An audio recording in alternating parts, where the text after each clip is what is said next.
جو تیری رحمت کا منکر ہے وہ میرا دل نہیں،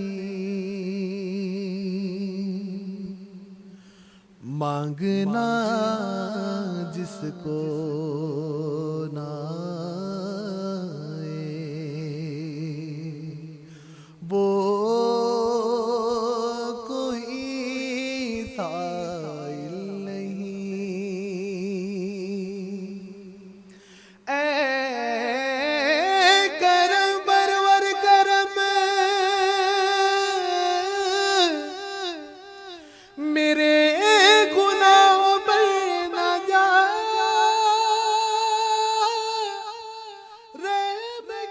نحمدہ ونصلی ونسلم علی رسولہ الکریم، اما بعد فاعوذ باللہ من الشیطان الرجیم، بسم اللہ الرحمن الرحیم۔ ربنا وبعث فیہم رسولا منہم یتلو علیہم آیاتک ویعلمہم الکتاب والحکمت ویزکیہم انک انت العزیز الحکیم۔ آمنت باللہ صدق اللہ العظیم وصدق رسولہ النبی الامین المختار الکریم، وَنَحْنُ عَلَى ذَلِكَ لَمِنَ الشَّاهِدِينَ وَالشَّاكِرِينَ وَالْحَمْدُ لِلَّهِ رَبِّ الْعَالَمِينَ۔ اللہم صلی وسلم وبارک علی سیدنا و مولانا محمد وعلی آلہ واصحابہ وبارک وسلم صلاۃ و سلاما دائما علیک وعلی آلک واصحابک یا رسول اللہ صلی اللہ تعالی علیہ وسلم۔ عزیزان ملت اسلامیہ، محترم ناظرین و سامعین کرام، قرآن کریم کے پہلے پارے کے 15ویں رکوع کی آخری آیت مبارکہ کو تلاوت کرنے کا میں نے شرف حاصل کیا، جس میں اللہ تبارک و تعالیٰ کا ارشاد پاک ہو رہا ہے، جس کا معنی اور مفہوم یہ ہے: اے ہمارے رب، اور انہی میں سے ایسے رسول کو بھیج جو ان پر تیری طرف سے نازل ہونے والی آیتوں کو تلاوت کریں اور ان کو کتاب و حکمت کی تعلیم دیں اور ان کا تزکیہ کریں، بے شک تو ہی زبردست حکمت والا ہے۔ اسی معنی اور مفہوم کے تحت قرآن و حدیث اور واقعات کی روشنی میں حضور پاک صلی اللہ تعالی علیہ وسلم کی تعلیمات کے حوالے سے تزکیے کے متعلق سلسلہ وار گفتگو چل رہی ہے، جس کی آج یہ 35ویں نشست ہے الحمدللہ۔ سابقہ نشستوں میں تزکیے کے تعلق سے کہا گیا کہ بندہ کس طرح سے اپنے آپ کو گناہوں سے محفوظ رکھے، گناہوں سے بچنے کی صورتیں کیا ہیں، اور گناہوں کی وجہ سے کس طرح سے عذابات کا ظہور ہوتا ہے اور کس طریقے سے گناہگار کے لیے تباہی اور بربادی ہوتی ہے۔ حضور پاک صلی اللہ تعالی علیہ وسلم نے گناہوں کے تعلق سے تفصیل بیان فرمائی، اور پھر ان گناہوں میں سے وہ گناہ جن کی وجہ سے عذاب آنا یقینی ہو جاتا ہے، اس کا بھی حضور نے تفصیل کے ساتھ ذکر فرمایا۔ انہی احادیث میں سے ایک حدیث پاک جس میں 15 ایسے اعمال کا ذکر کیا گیا کہ جس کی وجہ سے اللہ تبارک و تعالیٰ کی طرف سے عذاب کا آنا یقینی ہو جاتا ہے، ان میں سے 2 باتیں میں نے پیش کی کہ ایک وہ گناہ جس کی وجہ سے عذاب آنا یقینی ہوتا ہے، وہ یہ ہے کہ انسان مال غنیمت کو ذاتی ملکیت بنا لے گا، اور دوسری بات حضور پاک صلی اللہ تعالیٰ علیہ وسلم نے بیان فرمائی کہ امانت کو مال غنیمت سمجھا جائے گا۔ امانت کے تعلق سے کئی نشستیں ہوئی اور انشاءاللہ آگے بھی اور کافی نشستیں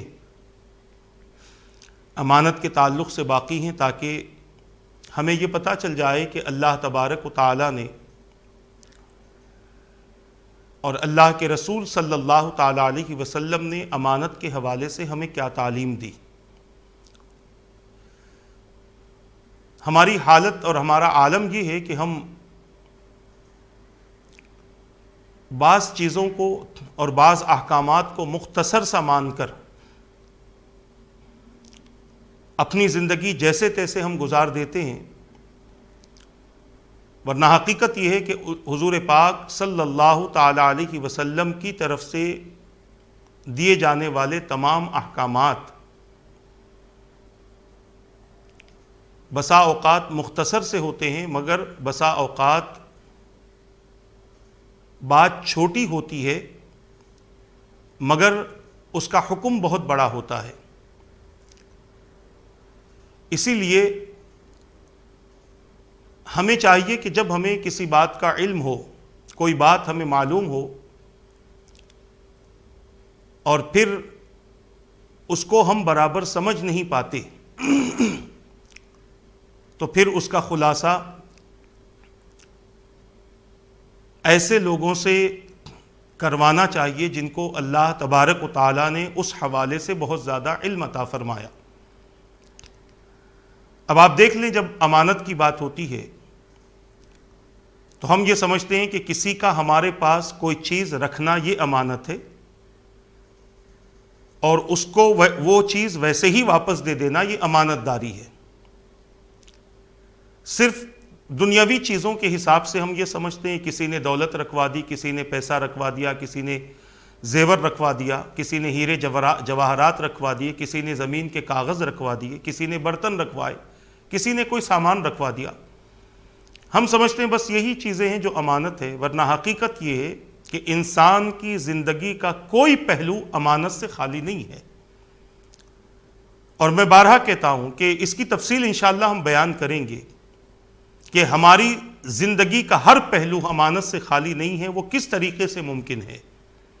نہ ہماری تجارت امانت سے خالی ہے، نہ ہماری ازدواجی زندگی امانت سے خالی ہے، نہ ہماری معاشرتی زندگی امانت سے خالی ہے، نہ ہماری سیاسی زندگی امانت سے خالی ہے، نہ درس و تدریس والی زندگی امانت سے خالی ہے، نہ پھر اولاد والی زندگی ہماری امانت سے خالی ہے۔ یوں سمجھ لیں کہ زندگی کا ہر پہلو امانت کے ساتھ میں امانت کو پورا کرتے ہوئے اس پہلو کو مکمل کرنا ہے، اور جب تک اس پہلو کو امانت کے ساتھ میں مکمل نہ کریں گے تو امانت کے ساتھ مکمل نہ کرنے کی وجہ سے ہمیں خائن کہا جائے گا، خیانت کرنے والا کہا جائے گا۔ حضور پاک صلی اللہ تعالیٰ علیہ وسلم کے بہت زیادہ فرامین اس حوالے سے ہیں، اور ہمارے اکابرین نے اس کا بہت بڑا خلاصہ فرمایا ہے کہ امانت کیا ہے اور امانت کہتے کس کو ہے۔ احادیث کے ذریعے میں نے چند احادیث کا اس حوالے سے انتخاب کیا تھا، اور لگ بھگ جہاں تک مجھے یاد ہے 18 سے 19 حدیثیں امانت کے تعلق سے بیان کی گئی ہیں، جس میں امانت اور خیانت کا بھی ذکر ہے۔ اور پھر ان احادیث میں ضمناً جو باتیں آ رہی ہیں اس کا بھی مختصر سا خلاصہ ہو رہا ہے، مگر گزشتہ 5 نشستوں سے ایک عظیم خلاصہ آپ کے سامنے ہو رہا ہے، اور اس کا تعلق پڑوسی کی حفاظت اور پڑوسی کے ساتھ حسن سلوک سے ہے۔ کیونکہ آج جہاں ہمارے معاملات ہمارے رشتہ داروں سے، ہمارے ساتھیوں سے، ہمارے کام کرنے والوں سے، ہمارے آپس میں رہنے والے لوگوں سے بگڑ رہے ہیں، وہیں پر ہمارے معاملات پڑوسی سے بھی بہت زیادہ بگڑ رہے ہیں۔ بات بات پر جھگڑ لینا، بات بات پر اسے تکلیف دینا، اگر وہ کمزور ہے تو اسے پریشان کرنا، اتنا پریشان کرنا کہ وہ ہمارے بازو سے گھر چھوڑنے پر مجبور ہو جائے، گھر بیچنے پر مجبور ہو جائے، اتنی زیادہ اسے تکلیف دینا، اور یہ تمام کام غیر اسلامی ہیں، اسلام کی تعلیمات کے خلاف ہیں۔ اور اس چینل کے ذریعے، نشا اسلامک چینل کے ذریعے آپ تک یہ کوشش کی جا رہی ہے کہ ایسے پیغام کو پہنچایا جائے کہ جس کی وجہ سے ہمارے اندر اسلام کی تعلیمات کی روشنی میں تبدیلی پیدا ہو. کیونکہ اکثریت ایسے لوگ ہیں جن کو معلوم نہیں ہے، اسی لیے ایسا کرتے ہیں، اور جن کو معلوم ہے اور وہ اس قسم کی حرکت کرتے ہیں تو وہ صرف گناہگار ہی نہیں ہوتے بلکہ اللہ اور اس کے رسول کی بارگاہ کے بہت بڑے مجرم قرار دیے جاتے ہیں کہ جنہیں معلوم ہو اور اس کے باوجود وہ اس قسم کی حرکت کرتا ہو. اسی لیے کوشش یہ ہے کہ اس حوالے سے تفصیل کے ساتھ میں گفتگو ہو، اور اس گفتگو کی وجہ بھی امانت والی حدیث ہی ہے، امانت اور خیانت والی حدیث ہی ہے، جس کے راوی حضرت سیدنا معاذ ابن جبل رضی اللہ تعالیٰ عنہ ہیں، جنہوں نے فرمایا کہ حضور پاک صلی اللہ تعالیٰ علیہ وسلم نے مجھ سے فرمایا کہ میں تم کو اللہ سے ڈرتے رہنے کی وصیت کرتا ہوں، سچ بولنے، وعدہ پورا کرنے، امانت ادا کرنے، خیانت ترک کرنے، پڑوسی کی حفاظت کرنے، یتیموں پر رحم کرنے، نرمی کے ساتھ گفتگو کرنے، آپس میں سلام کرنے اور تواضع اور عاجزی کے ساتھ زندگی گزارنے کی وصیت کرتا ہوں. یہ 10 وصیتیں رسول پاک صلی اللہ تعالی علیہ وسلم نے کی، اور ان وصیتوں میں سے 5 وصیتوں کا ذکر مختصر سا ہوا، اور اس کو کچھ خلاصے کے ساتھ آپ کے سامنے گفتگو چل رہی ہے. اور پڑوسی کی حفاظت اور پڑوسی کے ساتھ حسن سلوک اور پڑوسی کے حوالے سے حضور پاک صلی اللہ تعالی علیہ وسلم کے فرمان کی روشنی میں یہ 6ٹی نشست ہے. سابقہ نشست میں نے عرض کیا تھا یہ ایک بندہ اور ایمان والا اپنے پڑوسی کو کسی قسم کی تکلیف نہ دے، اور اگر وہ اپنے گھر میں کچھ کرنا چاہتا ہے تو خوش دلی کے ساتھ اسے وہ کام پورا کرنے دیا جائے.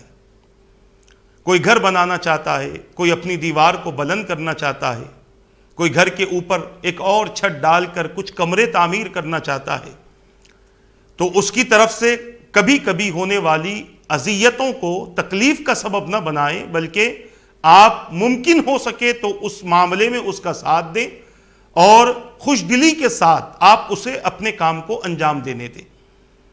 یہ نہیں کہ یہ میرے گھر سے بڑا گھر کیسے بنا سکتا ہے، لہٰذا اب اسے کسی نہ کسی طرح سے تکلیف دی جائے. کبھی کسی ڈپارٹمنٹ میں شکایت کر کے بعض لوگ تکلیف دے دیتے ہیں، ایسا ہوتا ہے، یہ ساری چیزیں ہمارے سامنے آتی ہیں، اسی لیے میں عرض کر رہا ہوں. کسی ڈپارٹمنٹ میں اس کے بارے میں شکایت کر کے تکلیف دے دیتے ہیں، یہ ایسے کر رہا ہے ویسے کر رہا ہے، تاکہ اس کا کام بند ہو اور ہمیں خوشی مل جائے، ہمارا نفس خوش ہو، اور شیطان کی مکاری ہمارے ذریعے ظاہر ہو، اور شیطان جو فتنے ہمارے درمیان میں پیدا کرنا چاہتا ہے اس فتنوں کا سبب ہم بن جائیں. اس قسم کی تکلیف سے حضور نے منع فرمایا. یہ میں نے سابقہ نشست میں آپ حضرات کے سامنے گفتگو کی. اس کے بعد ایک مومن کی علامت بتائی گئی کہ مومن اپنے بھائی کے لیے وہی پسند کرتا ہے جو اپنے لیے پسند کرتا ہے. اس کا مختصر سا خلاصہ ہوا. اب آپ دیکھیں، اسلام نے پڑوسی کا صرف پڑوسی کا خیال رکھنے کا حکم نہیں دیا، بلکہ اس کے احساسات پر بھی غور و فکر کرنے کا حکم دیا. اس کے جذبات کا بھی اس انداز سے خیال رکھا کہ میں نے اس سے پہلے بھی حدیث بیان کی کہ حضور پاک صلی اللہ تعالی علیہ وسلم نے مسلمانوں کو یہ تعلیم دی جس کا مفہوم یہ ہے کہ جب تم کوئی چیز اپنے گھر میں اچھی پکاؤ اور اس پکوان کی خوشبو آپ کے گھر کے بازو رہنے والے پڑوسی تک پہنچ جائے، اور اگر نہ بھی پہنچی ہو تو آپ اس پڑوسی کو اپنے پکوان میں سے کچھ حصہ دے دو.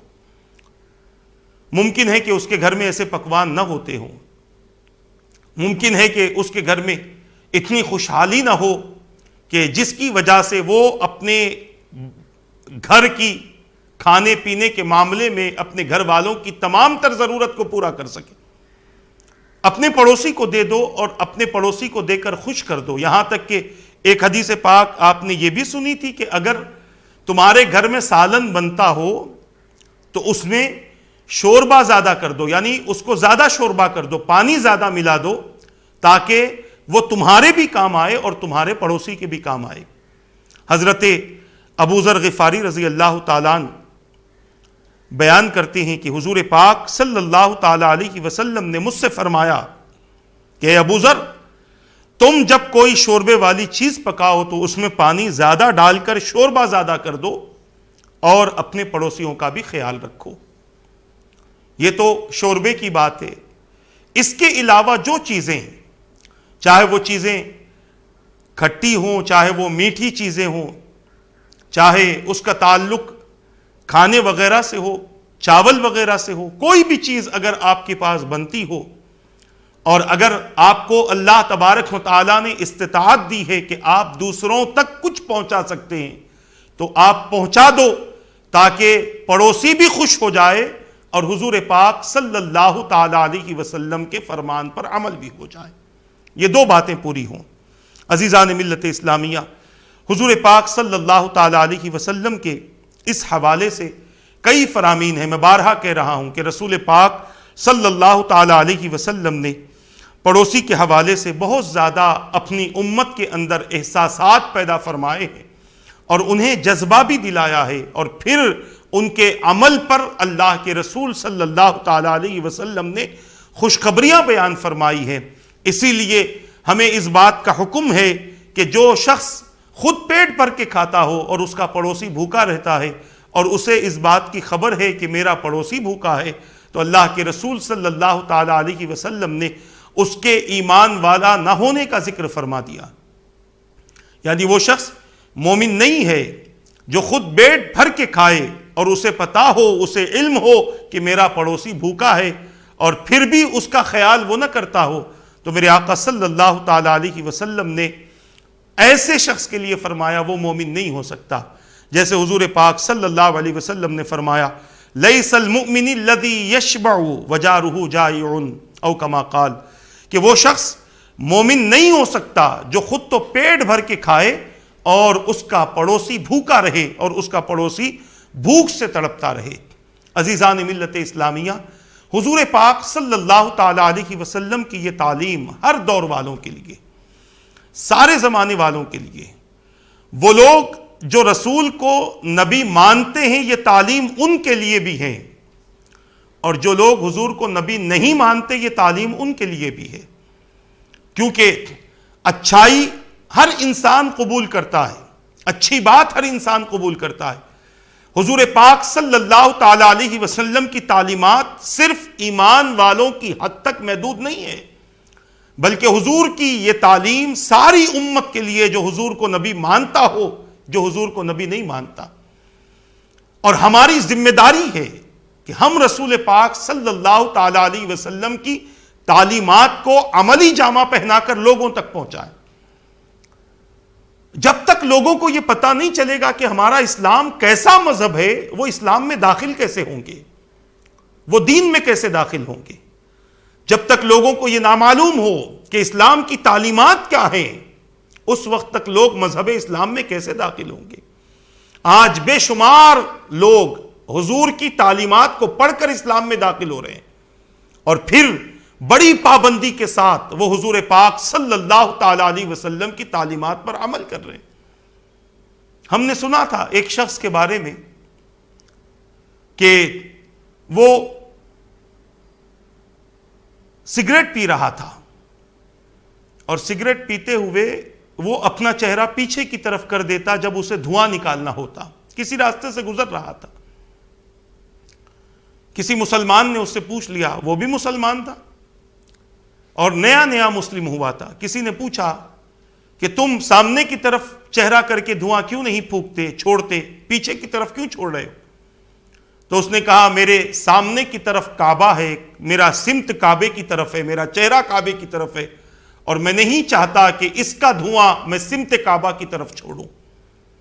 خیر ویسے تو سگریٹ نقصان کی بات ہی ہے، نقصان دہ چیز ہے، اس سے منع بھی کیا گیا، اس سے ظاہری انسان کے جسم کا بھی نقصان ہوتا ہے، اس کی ذات کا بھی نقصان ہوتا ہے اور اس کی وجہ سے کئی لوگوں کا نقصان ہوتا ہے۔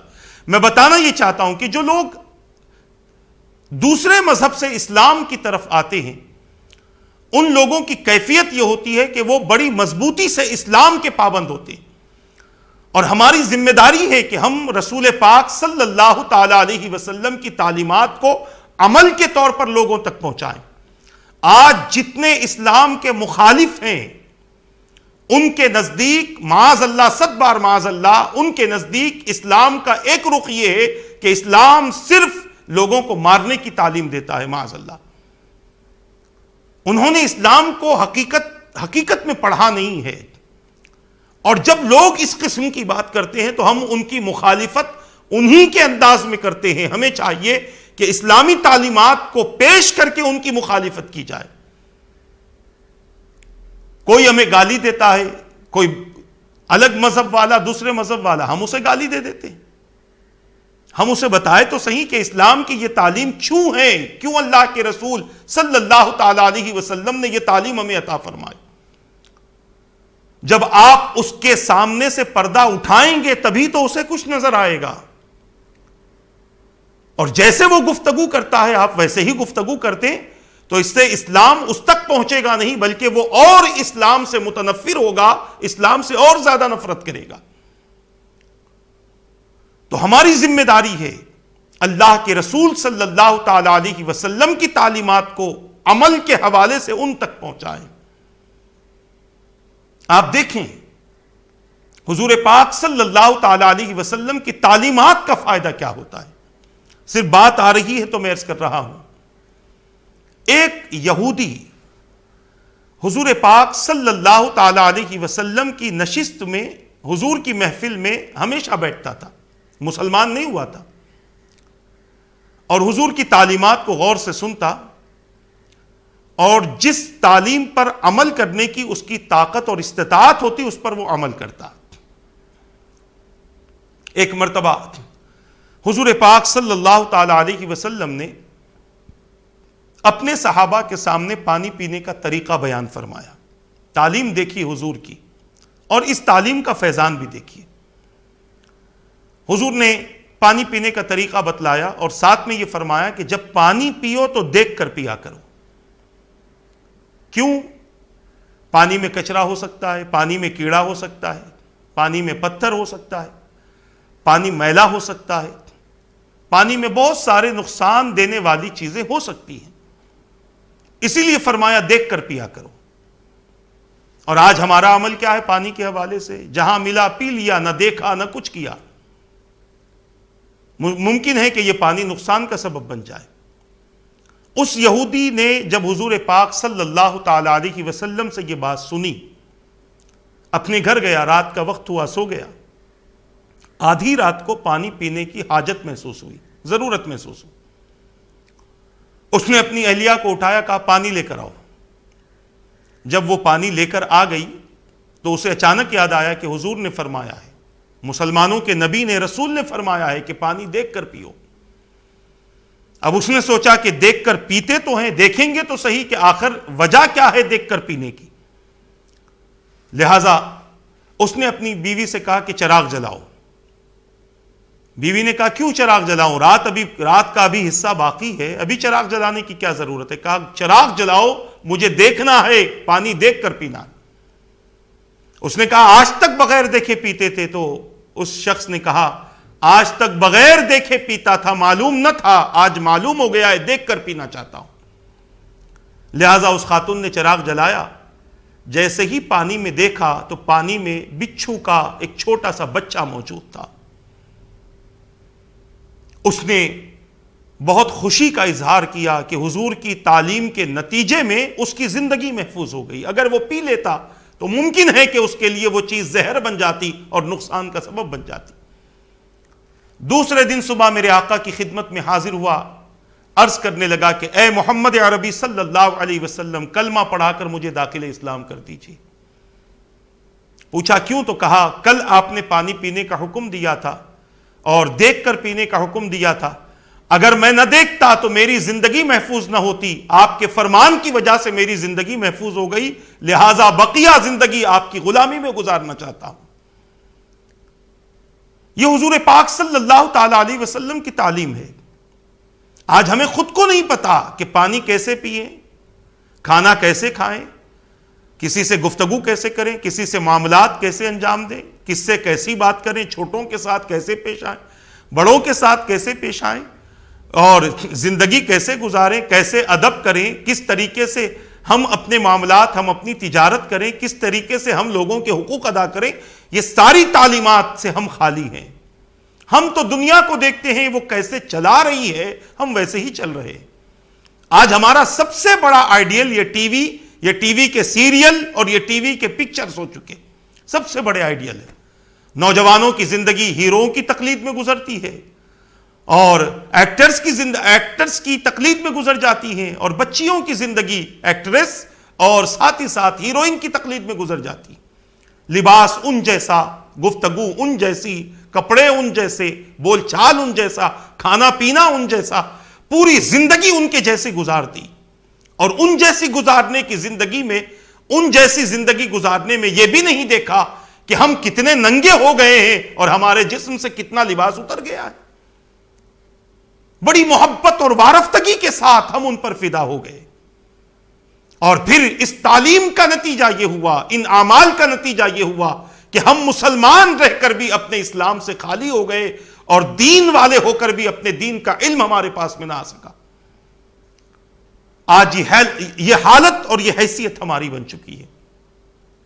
پوری دنیا اسلام کو مٹانے پر تلی ہوئی ہے، اور پھر جب دیکھا کہ اسلام کو ایسے مٹایا نہیں جا سکتا تو انہوں نے مسلمانوں کو شوق میں مبتلا کیا، شراب میں مبتلا کیا، زنا اور جوے میں مبتلا کیا، اور اس طریقے سے مسلمانوں کے عمل برباد کر کے ان کا اللہ سے رشتہ بندگی کو ختم کر دیا۔ بڑی مشکل سے جمعہ کی 2 رکعت نماز ہم ادا کرتے ہیں، ہماری عورتیں بڑی مشکل سے جمعہ کے دن نہا دھو کر، غسل کر کے، تیار ہو کر اپنی زندگی میں اپنے 8 دن میں 1 مرتبہ اللہ کی عبادت کرتی ہیں۔ میں سب کی بات نہیں کر رہا ہوں، اکثریت آج ایسے ہی ہو چکی ہے، اور پھر بڑے دعوے ہیں اور پھر بڑی شکایتیں ہیں کہ ہم دعا کرتے ہیں قبول نہیں ہوتی۔ گناہ کرتے وقت یاد نہیں آتا کہ ہمارا رب ہمیں دیکھ رہا ہے؟ کسی کے حقوق کی عدم ادائیگی کے وقت میں کسی کو دھوکہ دیتے وقت یاد نہیں آتا کہ اللہ تعالیٰ ہمیں دیکھ رہا ہے؟ اور کبھی یہ یاد نہیں آتا کہ اتنے بڑے جرم ہم نے کیے ہیں، پھر ہماری دعائیں کہاں سے قبول ہوں؟ کہاں اللہ تبارک و تعالیٰ ہماری خواہشات کو پورا کرے؟ پھر بھی اس کی مہربانی ہے کہ وہ اپنا رزق نہیں روکتا، وہ اپنے بندوں سے اپنا رزق نہیں روکتا، اس کو اپنے بندوں کو وہ پالتا ہے، اور پالنے کے لیے جو چیزیں ان کے لیے ضروری ہیں اللہ تعالیٰ وہ ساری چیزیں مہیا فرماتا ہے۔ اور پھر ہمارے اکابرین نے تو فرما دیا کہ گناہوں کی وجہ سے رزق نہیں رکتا، اللہ تعالیٰ عبادت کی توفیق اپنے بندے سے چھین لیتا ہے۔ یہ گناہوں کا انجام ہے۔ تو میں یہ عرض کر رہا تھا کہ آج احساسات ہمارے اندر سے ختم ہو چکے ہیں۔ ایک مومن کے لیے، ایک مسلمان کے لیے جو احساس ہمارے اندر ہونا تھا، یا ایک پڑوسی کے لیے جو احساس ہمارے اندر ہونا تھا، وہ احساس ہم سے ختم ہو چکا۔ اور پھر یہی بات ہے کہ اگر ہم یہ چاہتے ہیں کہ لوگ ہمارے ساتھ اچھا کریں تو ہم بھی لوگوں کے ساتھ اچھا کریں، ہم بھی لوگوں بھوکوں کو کھانا کھلائیں، جن کے جسم پر کپڑے صحیح نہیں آپ انہیں کپڑا دیں، جسے اپنی بیٹی کی شادی کے لیے ضرورت ہے، آپ کے پاس استطاعت ہے تو آپ اس کی ضرورت پوری کریں۔ اور میں اکثر کہتا ہوں کہ تم بندوں کے ان کی ضرورت کے وقت کام آؤ، تمہاری ضرورت کے وقت اللہ تمہارے کام آئے گا، اللہ تعالیٰ تمہارے کام کو پورا فرما دے گا، تمہاری ضرورت کو میرا رب پورا فرما دے گا۔ کسی سے مانگنے کی حاجت نہ ہوگی، اور وہ کسی کے سامنے تمہیں ہاتھ پھیلانے ہی نہ دے گا اگر تم نے وقت پر اللہ کے بندوں کی ضرورت کو پورا کیا۔ اللہ تعالیٰ تمہارے وقت پر تمہاری ضرورت کو پورا فرما دے گا۔ تو اللہ کے رسول صلی اللہ تعالیٰ علیہ وسلم نے فرمایا، وہ شخص مومن نہیں جو خود پیٹ بھر کے کھائے اور اس کا پڑوسی بھوکا رہے۔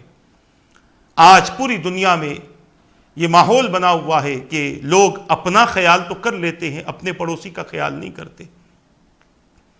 آج دیکھ لیں بہت ساری تنظیمیں نکل پڑی ہیں جن کی طرف سے یہ میسج ملتا ہے کہ اگر آپ کے گھر کھانا زیادہ بن گیا ہے، آپ کی دعوتوں میں کھانا زیادہ بن گیا ہے، اور پھر کھانے والے کم ہیں، آپ اسے پھینکے نہیں بلکہ آپ ہمیں کال کر لیں تاکہ ہم آپ کے پاس آئیں اور ضرورت مند لوگوں تک آپ کا کھانا پہنچا دیں۔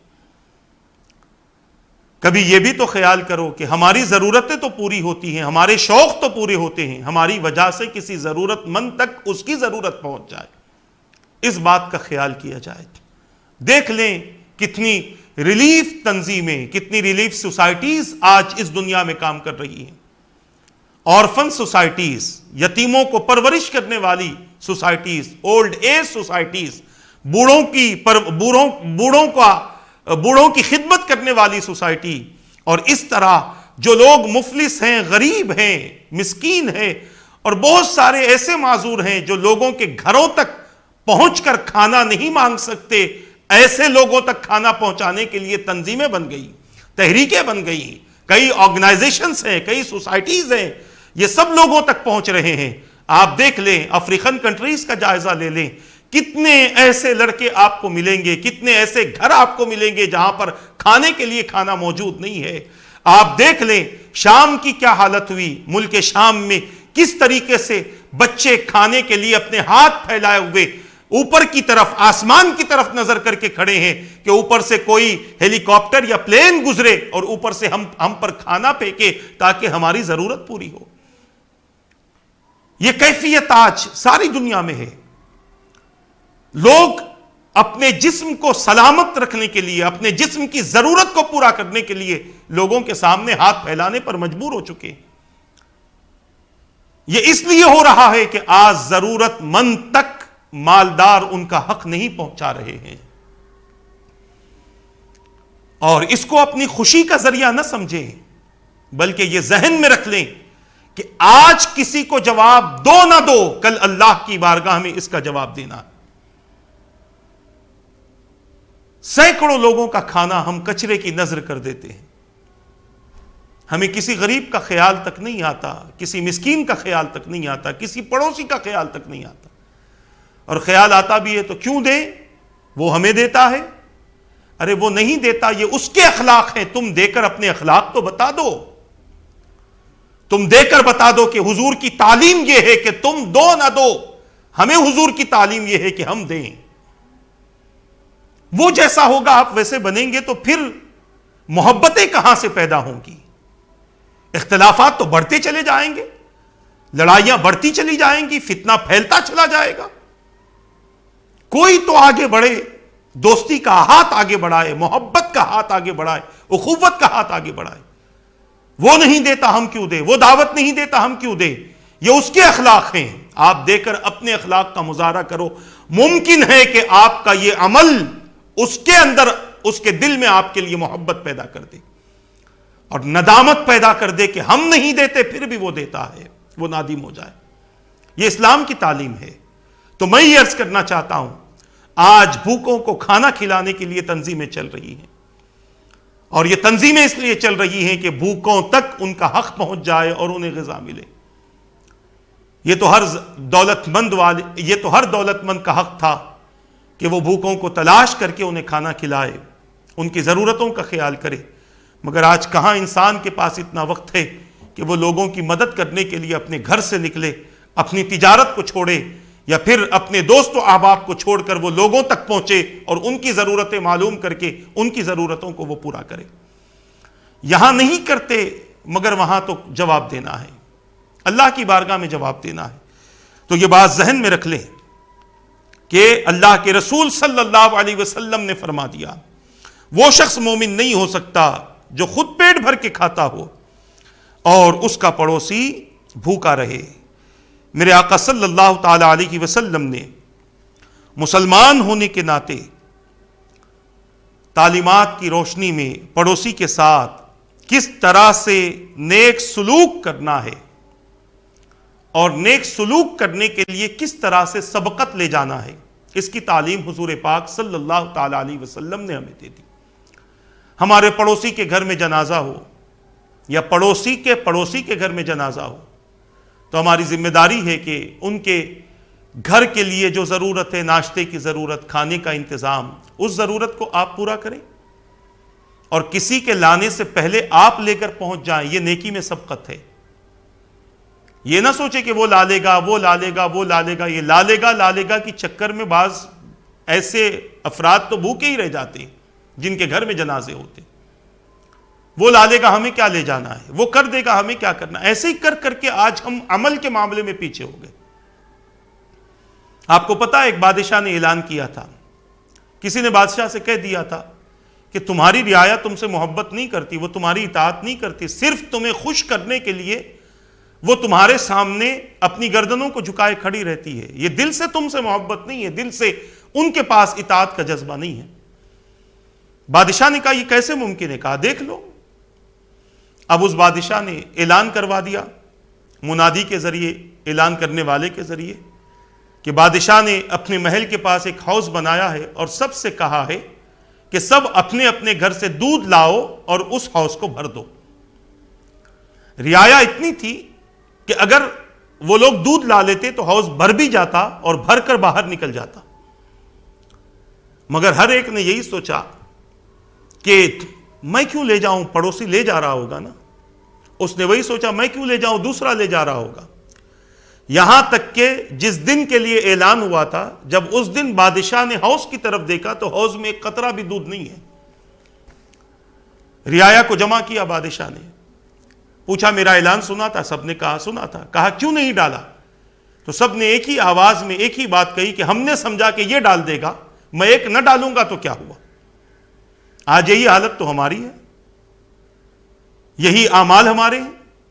ہم یہ سمجھتے دوسرا کر لیتا ہے، میں ایک نہ کروں گا تو کیا ہوا. اس چکر میں پورا کا پورا گھر نافرمان ہو گیا،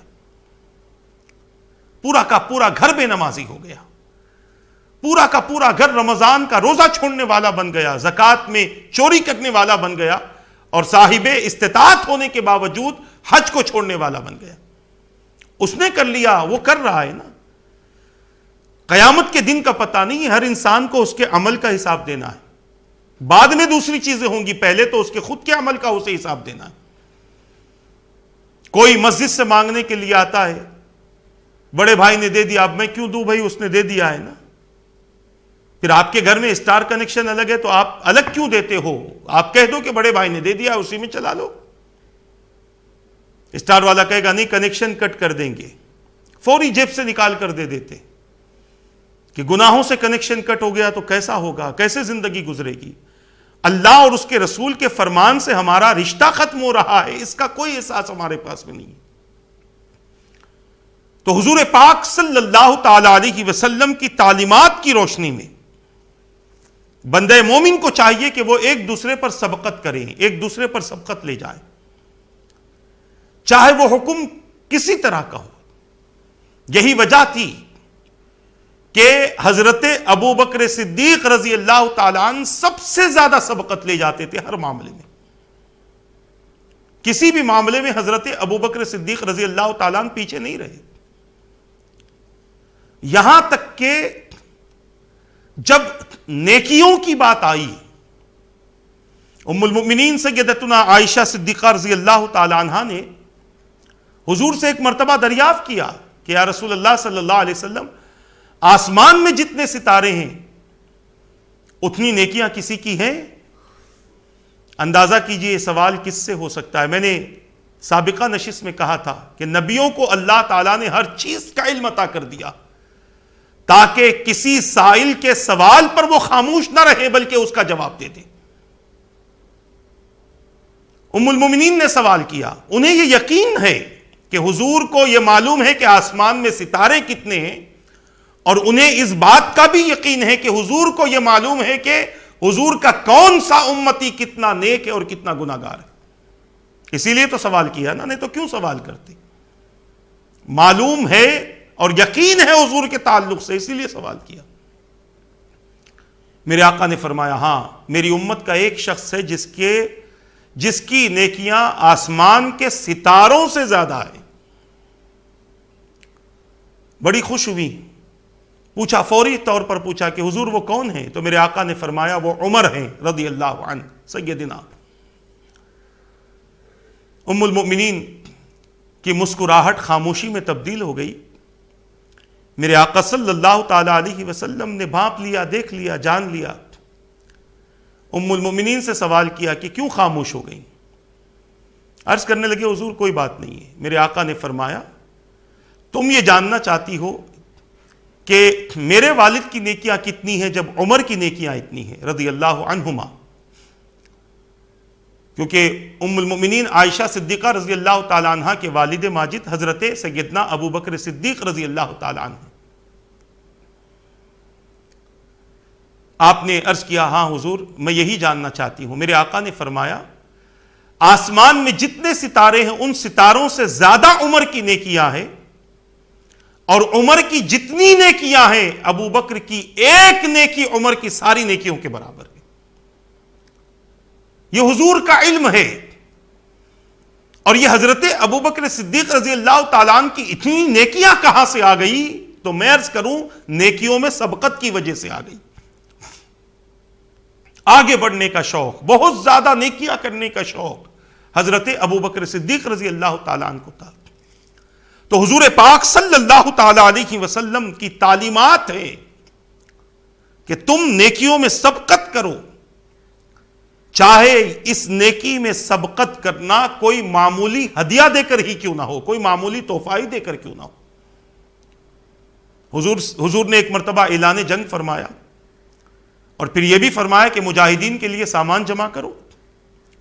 سب نے اپنی اپنی استطاعت سے سامان لا کر دے دیا. ایک صحابی جنہوں نے سنا تھا کچھ نہیں تھا گھر میں، دن بھر انہوں نے محنت کی اور رات میں اجرت کے طور پر جو کھجوریں ملی حضور کی خدمت میں پہنچے. عرض کیا حضور یہ میری دن بھر کی کمائی ہے، مجاہدین کے لیے قبول فرما لے. میرے آقا صلی اللہ تعالیٰ علیہ وسلم نے صرف قبول کر کے نیچے نہیں رکھا بلکہ اس تھوڑے کو سب سے اوپر رکھا تاکہ محنت کرنے والے کے دل میں کسی قسم کی تکلیف اور کوئی اور خیال پیدا نہ ہو. یہ نیکیاں کماتے تھے اس انداز سے ہمارے صحابہ.